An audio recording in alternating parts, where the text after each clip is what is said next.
Today, we're going to talk about one of the most incredible transformations in the history of warfare.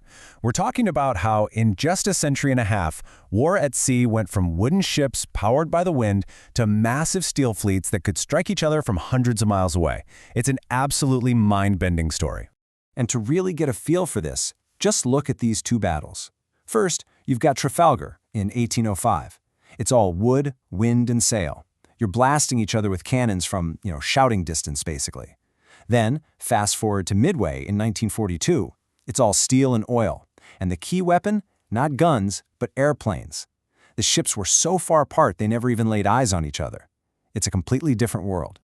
So, the big question is, how on earth did that happen? How do we go from cannonballs and canvas to dive bombers and flight decks in what's really, historically speaking, the blink of an eye?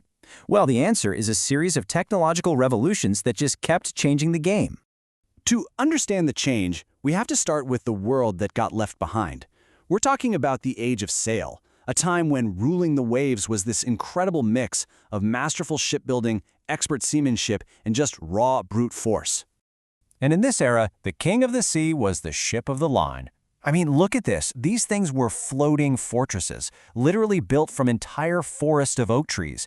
And their whole design, every plank and rope, was for one single purpose: to line up and unleash a horrifying amount of cannon fire on an enemy. And when you look at what it actually took to fight, it's just incredible. Firing one of these cannons was this slow, dangerous, brutal physical process. A really, really good crew working in perfect sync might get off 2 shots a minute. So victory came down to the pure discipline and endurance of hundreds of men all working together in the middle of total chaos, smoke, and thunder.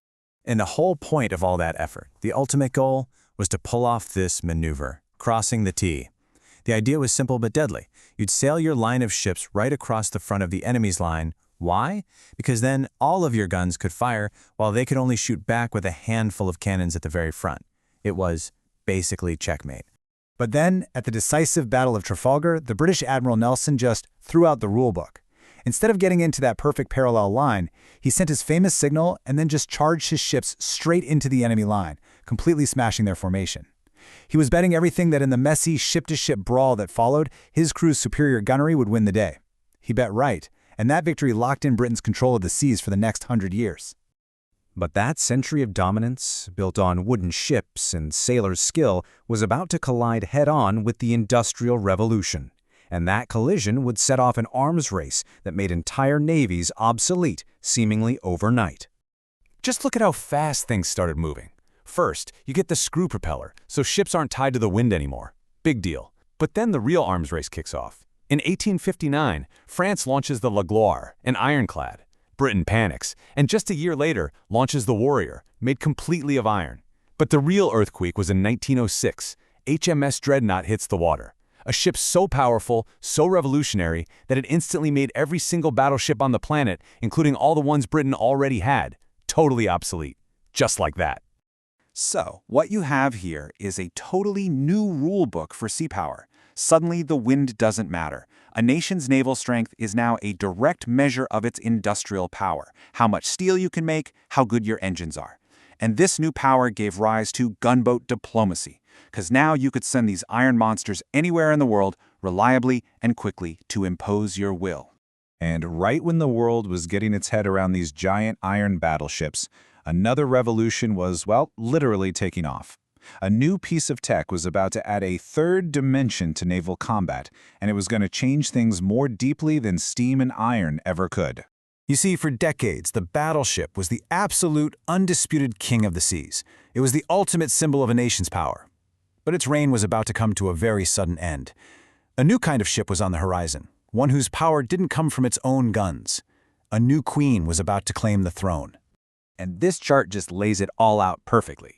The battleship's power, it's all about its thick armor and its huge guns, which could reach about 20 miles. The aircraft carrier's power, it was a floating mobile airbase. Its reach wasn't 20 miles, it was over 200 miles, the range of its planes.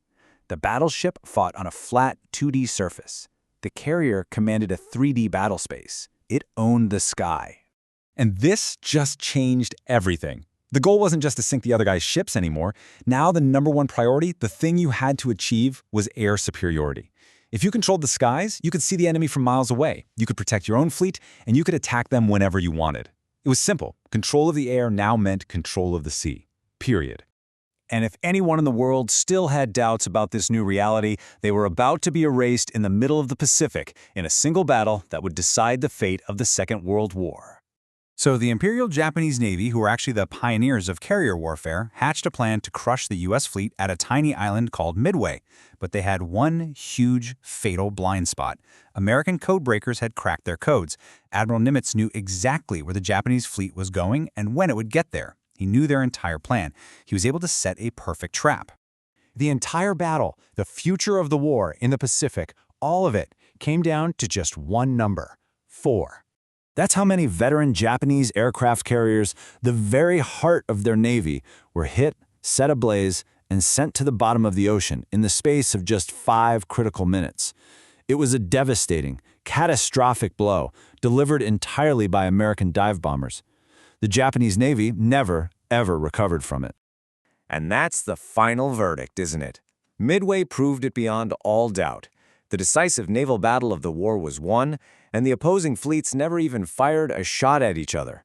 The aircraft carrier was now the undisputed king of the sea. Okay, so what's the big takeaway from this incredible 150-year sprint of technology and tactics? What's the lesson that still holds true today? This table really sums it all up, doesn't it? You can see how the thing that wins battles changes over time. In the age of sail, it's the skill of your sailors. Then, in the industrial age, it's just about your raw industrial power.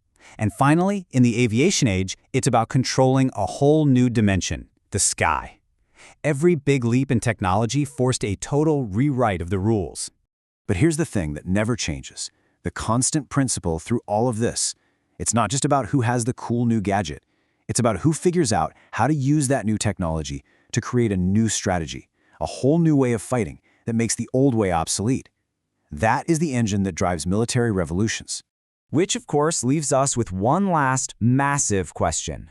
The battlefield moved from the surface of the sea to the sky above it. So where does it go next? What new dimension? Is it space? Is it cyberspace? Is it something we can't even imagine yet? What's going to be the next revolution in how we fight?